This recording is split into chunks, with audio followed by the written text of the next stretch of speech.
it's delightful to be here, and particularly because under the Czech presidency of the European Union, we made considerable progress on the European Union's approach to Roma inclusion during your presidency. In particular, of course, we had the first meeting of the Roma platform here in the Czech Republic, and I seem to recall that was the occasion when we had the first report from the World Bank, which I'll come back to in a moment. And of course, at that first platform meeting, the common basic principles were developed, and I know, Gabriella, you were very involved in that, and a number of other colleagues here, particularly my former colleague, Jan Jarab. And then the Council, in June of that year, adopted conclusions which annex the common basic principles. And the common basic principles are now the basic language we use in the European Commission and increasingly in the European Union. They codify the best practice, the experiences of those who've been working in the area of Roma inclusion. And I think now the phrase explicit but not exclusive is used certainly in many Commission departments in a way which we couldn't have imagined 2 years ago. They get it, as somebody once said. Often it's said that actions speak louder than words, but I think we shouldn't forget how important the words are and the analysis. And that's why I very much welcome this World Bank report. First of all, of course, it makes the economic case. Sometimes it can seem a little strange that when you have a strong human rights argument that you should have to make an economic case. But I think it's valuable to have both cases, and I very much welcome the work that's been done here. I particularly welcome also the way in which in the full report you highlight the particular situation of women, both in education and employment. You had some of that in the slides, but I know that in the report itself that there's much more information on that, and I welcome that. I also very much welcome the way in which you tackle perceptions and the myths. And I think that's very, very useful, and you do it in a way which those of us who don't necessarily have the skills that went into producing this report can certainly make use of the outcome from it.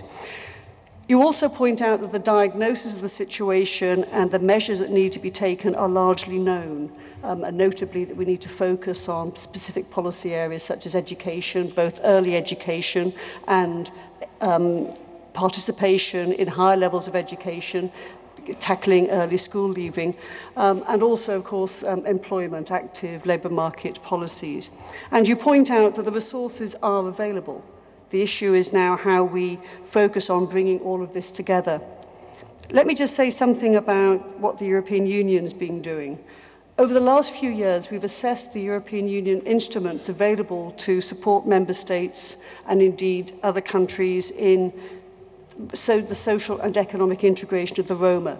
And the diagnosis made by the European Commission in 2008 and endorsed by the European Council and the EPSCO Council, the Council of Employment and Social Affairs, is that essentially at the European Union level we have the right instruments to support the social and economic integration of the Roma. Notably the legislation, and in particular the race directive, dealing with discrimination on the grounds of race or ethnic origin. Secondly, of course, we have important financial instruments, notably but not exclusively the structural funds. And thirdly, we have policy coordination processes, notably in the area of employment and social inclusion. This year, in April, just on the eve of the Roma Summit in Cordoba, the Commission, for the first time ever, adopted a specific communication addressing the social and economic integration of the Roma. It was not an exclusive communication, but it was explicit that it was targeting the social and economic integration of the Roma. And we identified in that communication measures that we will be taking in the coming months and years, including developing integration models, model approaches to act as guidance to those who are working on the social and economic integration of the Roma. We recognise that one size, of course, doesn't fit all, but that one can categorise particular situations in which the Roma community live in our member states and beyond, and we can distill the best practice of what has worked and what hasn't. And in June this year, the Council of Ministers, the Employment and Social Affairs Ministers adopted comprehensive conclusions on the Roma. Now, what's happening now? I think it's fair to say there is increased momentum at the European Union level on this very important issue, but that doesn't mean that we're changing direction. It does mean that we're accelerating and deepening our work. In particular, the Commission has established, as many of you will know, an internal task force which is looking in particular at the use of the European Union funds by the Member States to support Roma integration, but also by means of a questionnaire that we will be sending to all the 27 Member States. We'll be asking them also about the use of their own funding and indeed other sources of funding, including international funding. And we hope to get this information from the Member States in a fairly short timescale, but that will enable us to analyse how the money is being used, whether it's being used effectively, and what mechanisms we can propose at the European Union level to overcome any obstacles to effective use of the structural funds.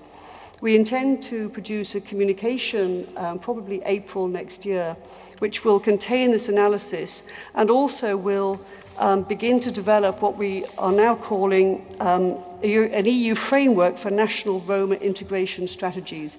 Again, pulling together the best practice, but also giving guidance, we hope, to the Member States on how they can develop effective integration strategies. Of course, the countries already who form part of the Roma decade have experience in developing action plans, but as has already been mentioned this morning, the devil is in the implementation.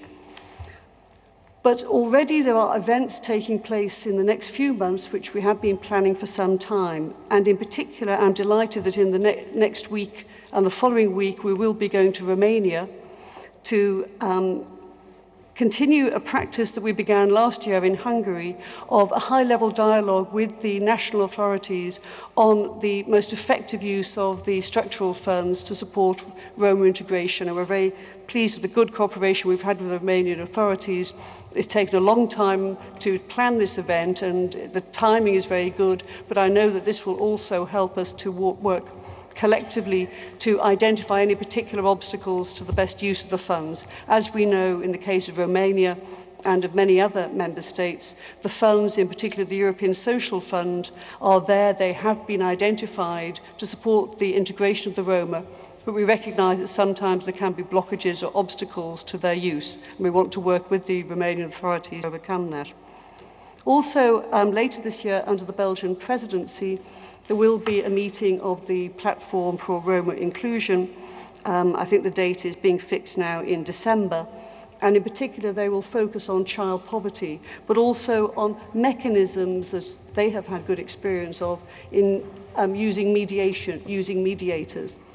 And I think it's very positive that all member states are actively involved in discussing the social and economic integration of the Roma. There is perhaps a perception that because the majority of the Roma population live in one part of Europe, that it's only an issue to be addressed by that part of Europe.